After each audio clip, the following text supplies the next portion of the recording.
Hello everyone, welcome to my channel Bangla রান্নাঘর with রূপালি। আশা করছি আপনারা যে যেখানেই আছেন সুস্থ আছেন, ভালো আছেন।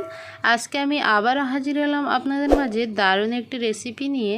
আজকের রেসিপি একেবারে ইউনিক। আমি জানি না কে কে এই রান্নাটা খেয়েছেন, আমার কাছে খুবই ভালো লেগেছে, তাই আমি আপনাদের সঙ্গে আজকে এই রান্নাটা শেয়ার করছি।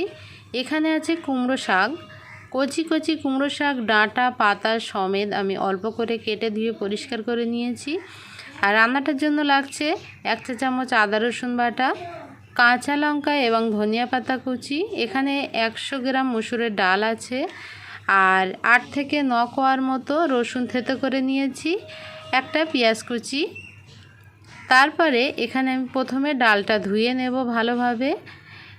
এখানে একটা মাটির হাঁড়ি নিয়েছি আমি, আর আজকের এই রান্নাটা আমি মাটির হাঁড়িতে করব, তাই মাটির হাঁড়ির তলায় ভালোভাবে কাদা লাগিয়ে নিয়েছি। যেহেতু আমি গ্যাসে রান্না করব, তাই ভালোভাবে কাদা লাগিয়ে নিয়েছি, এতে করে মাটির হাঁড়িটা ফেটে যাওয়ার সম্ভাবনা থাকবে না। প্রথমে ধুয়ে রাখা ডালটা দিয়ে দিয়েছি, তারপর পেঁয়াজ কুচি, তারপর দিয়ে দিলাম আদা রসুন বাটা, কাঁচা লঙ্কা এবং ধনিয়া পাতা কুচি, দিয়ে দিচ্ছি স্বাদ মতো লবণ, অল্প একটু ভাজা জিরার গুঁড়ো, অল্প একটু কালো গোলমরিচের গুঁড়ো, ধনিয়া গুঁড়ো, হলুদ গুঁড়ো, তারপরে দিয়ে দিচ্ছি সরিষার তেল। এরপরে এই রসুনটা আমি এখন দেব না, এগুলো আমি পরেই ব্যবহার করব।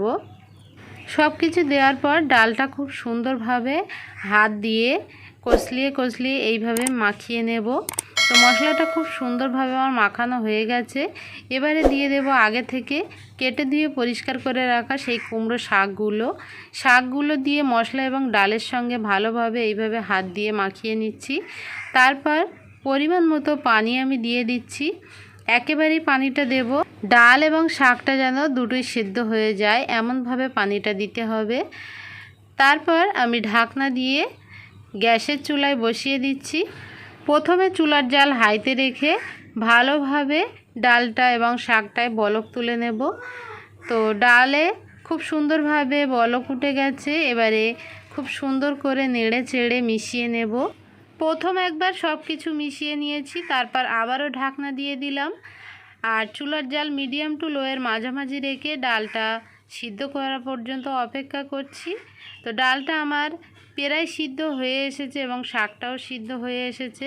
এ পর্যায়ে দিয়ে দেব আগে থেকে থিতো করে রাখা রসুনটা এই পর্যায়ে দিলে কি হয়, সুন্দর একটা ফ্লেভার আসে, তাই আমি এই পর্যায়ে দিয়ে দিলাম। আবারও আমি খুব সুন্দরভাবে নেড়ে চেড়ে ডালটা ভালোভাবে গলিয়ে নেব।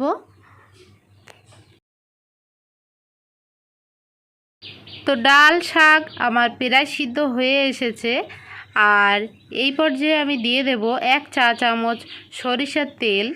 এই যে রসুন এবং সরিষার তেলটা দেওয়ার কারণে এই যে মুসুরের ডাল দিয়ে শাক রান্নাটা খেতে অসাধারণ লাগে। ঢাকনা দিয়ে আমি আবারও বেশ কিছুক্ষণ রান্না করে নিয়েছি, আর রান্নাটা আমার হয়ে গেছে। চুলাটা বন্ধ করে আমি হাঁড়িটা নামিয়ে নিয়েছি। দেখতেই পাচ্ছেন কত সুন্দর হয়েছে, ঠিক এই রকম থকথকে টাইপের হবে।